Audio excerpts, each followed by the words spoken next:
You got the touch. This is Stan Bush, and this epic video from Optibotimus truly has the touch.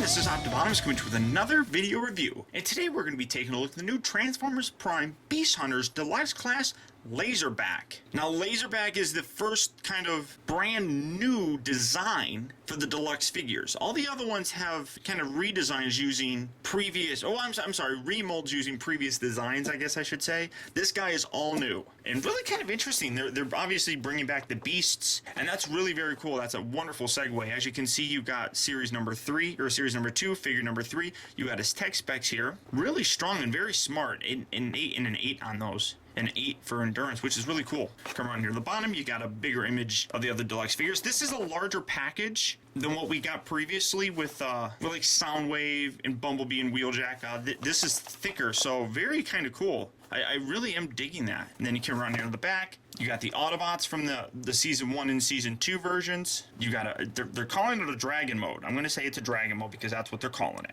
And then his Robot mode, which is really kind of weird looking, but it makes me wonder if he's actually transformed wrong. And then you got the Predacon logo.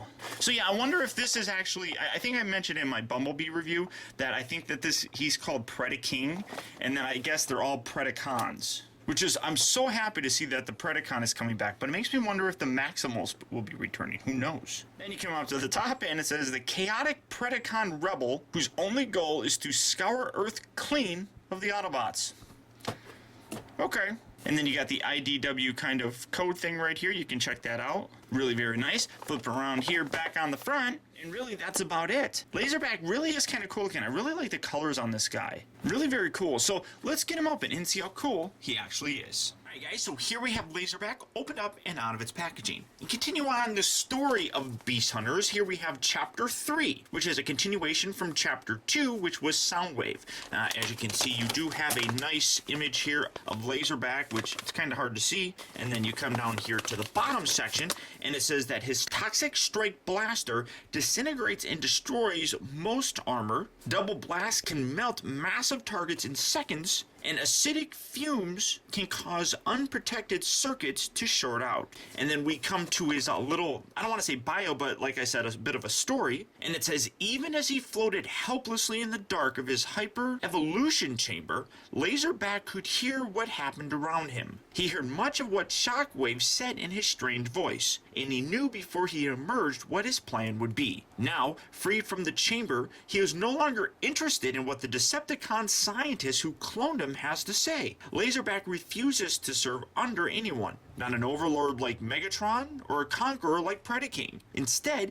he is determined to see chaos reign. Stealing a tracking device from his lab, he blasts off hoping to see chaos made king by the destruction of two tyrants who stand in his way. Really very interesting read up on this guy. Honestly, it doesn't sound like he's much of anything. It really does make the Predacons kind of sound, well, at least in terms of this guy, sound like somebody who's not really interested in either the Decepticons, Autobots, or really Predaking. Really very fascinating kind of read up. Now, as for the figure here, as you can see, the best position I really find for displaying him is in this kind of squat down sitting position. In the box, if you remember, they actually had him where he was like this. This was what they considered, I guess, his robot mode, because this is how he was really kind of packaged. But this looks really kind of dumb, if you ask me, especially with these hands. It really just doesn't look like anything. And honestly, when you stand him in a position where he looks like he's actually kind of standing and maybe walking around, his head really is pointing down like he's looking down. There's nothing really you can do for that. I've not yet been able to find a way. As you can see, as part of the transformation, there's two little groove sections on the side here and here that tab into these yellow bits here and here. I can't get it to line up properly. It's really kind of weird. These little bits here, when they're pushed all the way back, they go up on an angle, whereas the holes go down on an angle, so they don't line up properly, and I can't get them all the way back. That might help things, but as it is, this is the only real way that you can get him to look where he's standing, and he's looking down, which really bugs me. That's one of the biggest flaws that I have with it, the head here in his dinosaur mode, or dragon mode. Now, like I said, you can position him where he's more in a squatted kind of sitting pose, which I think looks a lot better, and his head is up more like it's actually looking straight ahead, which is a lot better. But this is the only real pose that you're going to be able to do that with him in. His mouth does open. You got some teeth inside there. Well, he's got more bottom teeth than he's got upper teeth. He only has like 2 upper teeth, which is really kind of funny. So that's on a nice hinge, so that's really kind of cool. You got some really nice green eyes. The paint, as I said, I really do actually like on this. It's very vibrant. The only bits that I would say really kind of stick out would be the purple. But they actually have that swirly paint throughout the purple itself, and I think that's really very cool looking. I don't think they have the swirly paint on any other part. I'm looking throughout them, and I don't see it anywhere except for on the hands and the feet here. But that's really kind of cool, and it's got this rust color going on with it. The other thing that I kind of have a problem with is I don't like how high his tail sits up. As part of the transformation, you spread these out. I wish there's a way you could spread these out more and lower this even more, just because if he's sitting down, like with most creatures when they sit, their tail rests more on the ground, or closer to the ground at least. This guy definitely doesn't have that. It's absolutely up there, but that is what it is, I guess. His articulation, he's got shoulder joints up here, he's got elbow joints. These down here are on ball joints, but they're on ball joints on the inside, so you don't get much in and out movement. That's about it, but they do move forward and back. Same back here. You got hip joints, you got a knee joint, it swivels, and then you got a joint here where the yellow bit is, and then you got a joint here, down here, and then the feet are also, like I said, on a little bit of ball joints, just like the upper hand area. And that's about it for its articulation. Like I showed you, his mouth is articulated, so that's a really kind of cool thing. In this beast mode, he does have this kind of gimmick where this can kind of come up, and I guess maybe this is where he gets Lazerback from, because his laser is on his back, and this is also not attached in the packaging, so it looks kind of weird. And then the missile shoots and goes flying, and that's a pretty strong missile. It's nothing special. It's got this double prong sort of thing going on with it, but that's really kind of cool. I do really dislike how this sticks out. I probably will cut this off, leaving a very little bit, but I do like how when you actually fold it down here, you can see they actually molded it in where it fits in with the tail. But I'm going to probably cut that out because I do have a problem with that in his robot mode, which I'll show you off here in a second. But beyond that, that's really about it for his dragon mode. It's a cool looking dragon mode. And honestly, when I first opened this guy up, my very first impression was this guy's kind of weird looking. And a lot of people, when I messaged that on Twitter, a lot of people were like, oh yeah, I know, I don't like how he looks. He's weird in a good way. He's not weird in a bad way. It's just taking some getting used to, because for the longest time, I really disliked like the Beast Wars figures. I don't think a lot of them are very good. Some, yes, are really good figures, but the majority of them I think are terrible.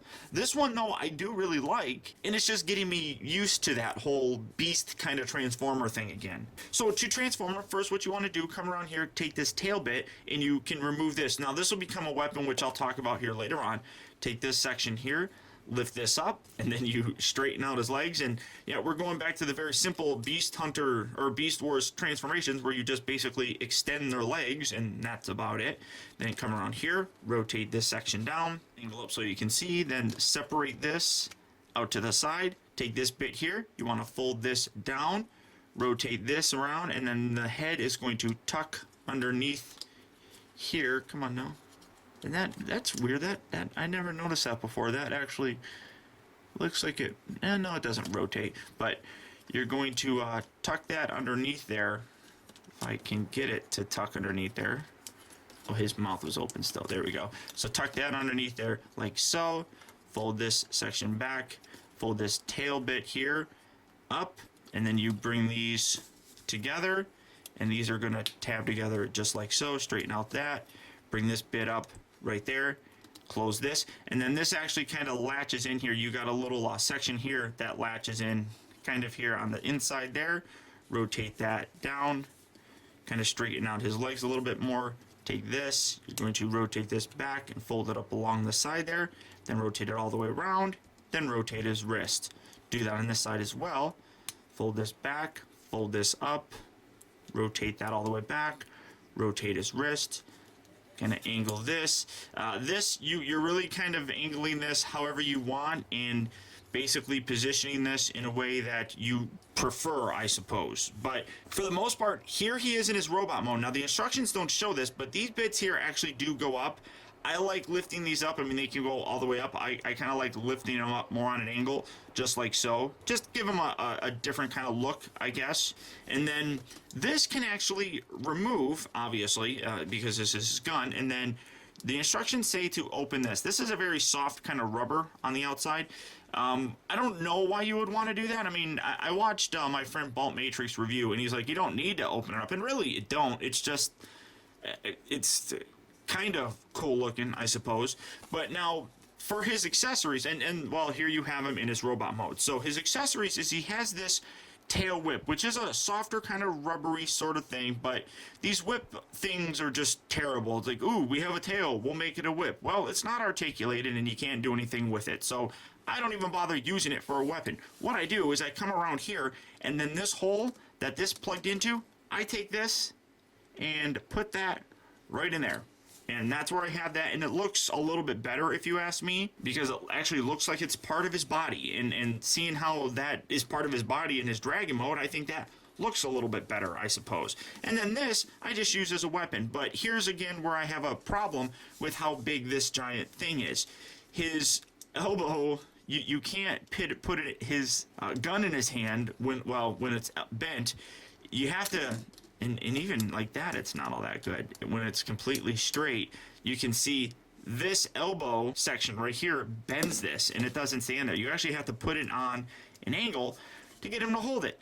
And that, I think, looks stupid. I don't like that particularly, so I want to cut that off, maybe just half of it off, so it actually sits on his arm a little bit better in his gun mode. But here we have him, and he's a weird looking dude. He's very short, but he's very big. And I should probably watch where I'm running my hands because it just knocked the camera down. Now, for a size comparison, seeing how he is a new figure, and these little bits right here, these can rotate as well, so you can position those up if you want, just to give him a little bit more flair, I guess.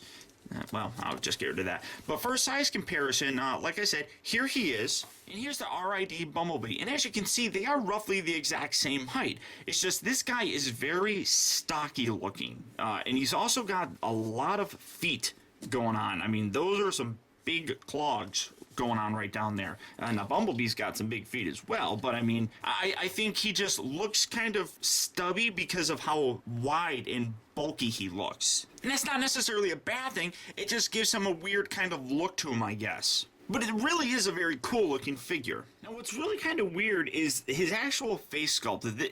I don't quite understand what's going on with it. Number one, he looks like the Mighty Morphin Power Ranger villain Lord Zed, at least in terms of his face. But what's kind of weird is I don't understand why he's got the purple thing underneath. You can see where his eyes are. It's a little bit hard to see, but they're green eyes. I'm going to try using this. You can see him right there, right above the little green bits, or the little purple bits. I don't quite understand why he's got the little purple on there. I mean, you can see where his mouth and his nose are.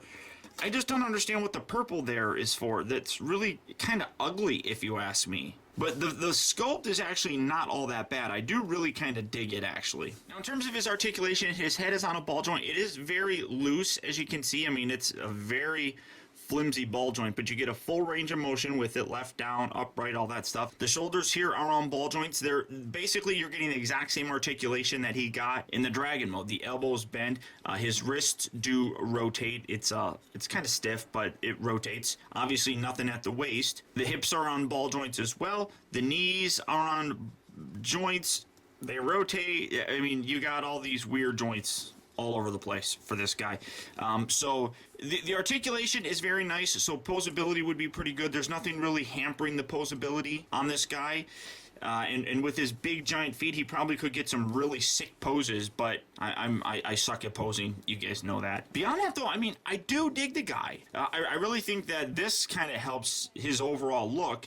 Like I said, you can leave this pegged on there if you really wanted to, or you can have him actually hold it as a weapon. I prefer him holding it as a weapon, but like I said, I'm going to cut this off. I know I'm going to. But really, very cool looking figure. You got some nice gold. It is weird because like one side is just regular and then one side is painted gold. So the paint applications are a little bit weaker on this, I think. But it's in general still a very good looking figure. And really makes me excited about the rest of the Predacon sort of figures we're going to be getting. So now to transform him back. Again, very simple to transform him. I think Ball Matrix compared him to a Cheetor figure that I'm not really familiar with. Push that in. It actually clips in there when you do it. Lower that. I'm not familiar with a lot of the Beast figures from the Beast Wars era, so I can't comment on that. And then, like I said, when you push this in, it'll actually lock into place, which is really very nice. But I'll take his word for it. He knows a lot of those older figures more than I do. Separate this out on both sides. Then you want to make sure that you fold this section forward. Then you can fold this little bit. It's kind of hard to get at. Fold this little bit out, and then you can take his dragon head and fold this back and rotate this all the way back like so. Then you can bring these in, and they'll collapse even closer together. Lift this up. Actually, I think you're supposed to leave this up and then collapse this over it like so. I think that's the way it's supposed to be. Rotate these down. Come around here to this back section, split this apart. And again, like I said, I wish you could spread these out more, but there's a little tab that holds it in place. I really think that if you could, I think if you could pull that out more, you could actually rotate this, get this off of them. You could rotate this back down even further, which I think would be better. Then rotate this.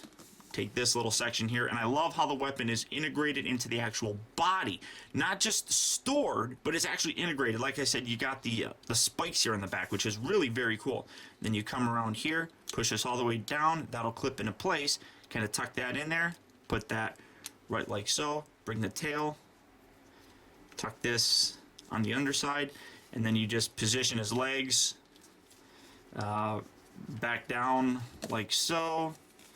Kind of angle everything again where he's seated, what the heck, just position all of that kind of, and like I said, right up in here you can see where these little slot sections here are supposed to slot into these yellow tabs, but it doesn't. I can't get it to do it, and here, these are supposed to be angled back more.